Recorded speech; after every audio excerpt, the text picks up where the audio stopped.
Everything we do is going to be about winning. Okay, we're going to learn to do things the right way, and that's the only way we're going to do them. Because if it doesn't help us, we're not doing it, man. That's just as simple as it gets. Win the Super Bowl. That's I good. mean it too. You know, one of the things that the only reason you become a head coach in this league, in my opinion, is to win. That's it. That's the bottom line. If you do it for any other reason, you're wrong.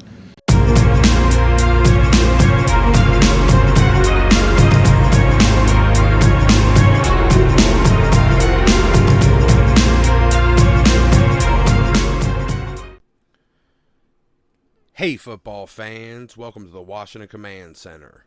2-0, big game ahead of us today. We pulled out a great win last week. Sam Howell looking better with every game. EB getting all of our offensive weapons to tap into their potential. And Ron and Jack are continuing to build on our defensive dominance in this new era of Washington football, an era where this proud franchise can once again command respect. What better way to kick off this new era than subscribing here to the first, the real, the OG Washington Command Center, so you can find your way back to some of the most opinionated and ice-cold calculated takes on all things Washington Commanders. While you're at it, ring that bell, hit that like button. It's free to do, and it means a lot. Okay, so tough game today, but let's look back at last week for a minute. We saw my man Sam Howell continue to develop and start to show off that elite quarterback potential that I've been telling y'all he had all along. He made some big boy throws, continued to look completely unfazable, staring down the rush, throwing dots, no matter what was coming his way. My boy was out here tub thumping, getting knocked down, getting back up again. Y'all can't keep Sam Howell down. He led us to a victory last week with all of his offensive guys chipping in. Everybody was getting in on it. And EB is really tapping into everybody's potential. All of our usual suspects, sure, out there doing their part. But we got guys like Turner that we projected to be good. He's chipping in, and even some surprises. Last season, even though most doubted it, I said that Zach Ertz, team protege tight end, John Bates, had similar potential to Ertz himself, and I thought that he could thrive in the passing game. Now, last season, he didn't become that guy for Wentz like I thought they would because of the shared background there. Ertz being Carson's man and Bates being Ertz' team protege guy. Didn't happen last year, but EB is definitely getting it out of him now, and he's looked better than Kincaid so far this season. At least had one bigger game, but still, we did not expect that out of one of the best blocking tight ends in the league. Now it's getting that way. And then defensively, what can I say that I already haven't? We're trending towards eliteness. The last 2 weeks were seemingly a little tougher than they should have been. But if you look at it, it was against two brand new offenses. So there was nothing to plan for. Still, Jack Del Rio came in here. He took a week of tape and 2 quarters to completely shut down offensive genius Sean Payton with Russell Wilson. If you think that Jack Del Rio hasn't been spending all of his downtime between other games looking back and planning on payback for what Buffalo did to him in his second season here, you're crazy. He's been looking how to beat the best offenses in the league, Buffalo being the one, and having something personal against them for hanging, 40 on us then. So he has been working at that ever since when he's got time. And what's changed is now he's got an offense he can let stand and bang with the Bills while he keys on what he needs to do defensively to shut them down. Now, everybody's looking at this game like Buffalo is better than us. You know, they've been the AFC Championship contenders, favorites to make the Super Bowl for a few years now. Even though they've come up short, everybody's still, they're the darling. You know, top 5 quarterback, elite wide receiver, but otherwise, how are they a better team than us? The best parts of their O-line is their interior, and they have a real big lack of consistency on the outside, just like us. Our offensive lines are a wash. They got a solid tight end in Dawson Knox, and they got a high potential guy in first round pick Dalton Kincaid. But neither of them have done much so far. You know, like I said, our blocking tight end John Bates had a better game against Denver than either of them have had in a single game. And he had more yards in that game alone than Dawson Knox has had in 2 games. With Logan and Cole Turner added in there, I think we will beat them in tight end production. I think we have a better all-around group because of that potential. Sure, Kincaid might end up being a great tight end, but that doesn't really matter if we've got EB that can scheme more production from our blocking tight end than he's got. So that doesn't matter. And if we look at our wide receiver units, yeah, they got Stephon Diggs. That's a top-tier wide receiver. But is he really better than Terry? Diggs won his first 3 seasons before he ever had a 1,000-yard season. And the worst quarterback he had in that time when he wasn't getting 1,000 yards was Case Keenum, who was one of the best out of the musical chairs of 10 quarterbacks that Terry had to go through. Before, now Terry's finally got Sam, a quality guy. Before that, he was still getting 1,000-yard seasons. But even if you give Diggs the nod, say he's better than Terry because of the big numbers he put up a couple seasons with high-tier quarterbacks, it's still got to be a slight little advantage that you got to give Diggs. And even if he is better than Terry, Gabe Davis ain't no Jahan. Hardy and Shakir damn sure ain't no C4 Diami.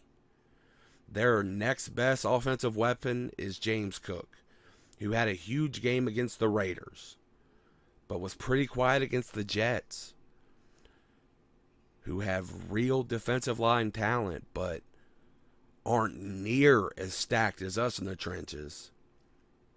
And they were still a nightmare for the Bills, the Jets. On their side, do they have the manpower to stop a bruising Brian Robinson and hopefully address C-Rod? Does their defensive line have the power to stop that? I mean, their one clear defensive advantage over us falls on a single linebacker, Matt Milano, one guy. I think giving Gibby more opportunities in space to tap into a little bit of what he gave the Bills a taste of the last time we played is going to make things real tough on Matt Milano. Otherwise, defensively, comparing our teams, it's really not even close. They've got a very balanced defense, but they don't have the game records we do. Hyde and Poyer have been a great duo for a while. And even though Hyde is still holding up really well, they're in the twilights of their careers. They're both 32 years old. You don't have a lot of old men in the secondary. And we have a trio of ascending dogs in Cam, Defoe, and Percy. Plus, we got Quan we can look forward to developing and contributing when healthy. Tre'Davious White, he's a good cornerback, but I don't think he can stop Terry. And name value or not, rather we fans want to give him credit or not, Kendall Fuller has outplayed Tre'Davious White the last few years. They're both the same age, and while Trey gets more respect and more recognition, Fuller has been and continues to be the better, more consistent cornerback of the two. After him, I don't think Benford or Kyer Elam can hang with Jahan. While we have Ben St. Juste, who's tailor-made for Gabe Davis. Just as big, just as long. He's not going to get bodied by Gabe Davis. And that leaves our first round pick, Emmanuel Forbes, to roll around and make plays like we drafted him for. So if we got to, we got the dogs to double team up Stephon Diggs and shut that all down. And if we get the bad weather, if the bad weather continues today, I think we have a real chance here to lean on our bruisers and B-Rob and C-Rob. You know, we'll use Curtis out of the backfield. We'll use Gibby in space. Maybe even get Sam in the mix with some design runs or just encourage him to scramble a bit more. We're going to keep John Bates involved in the game. Cole Turner, keep everything tight in the rain. I mean, we'll still hopefully take a deep shot to Terry or Diami at one point. But we're going to feast underneath. We're going to go old school, pounding the rock.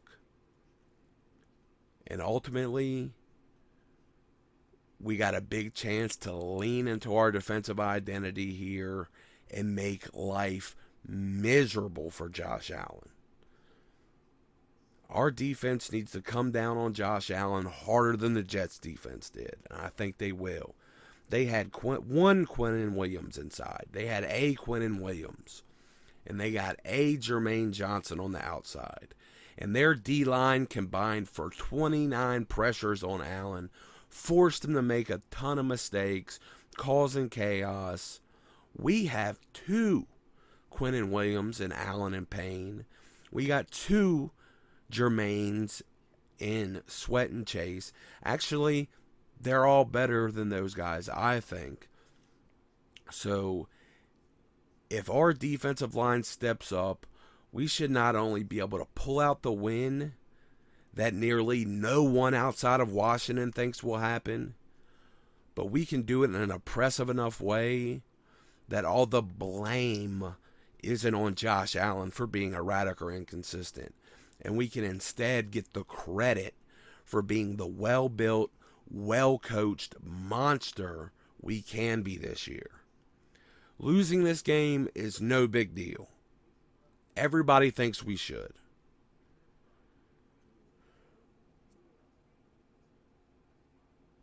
It's not going to be the end of the world if we do, because we got a lot of guys developing. We got our developing quarterback.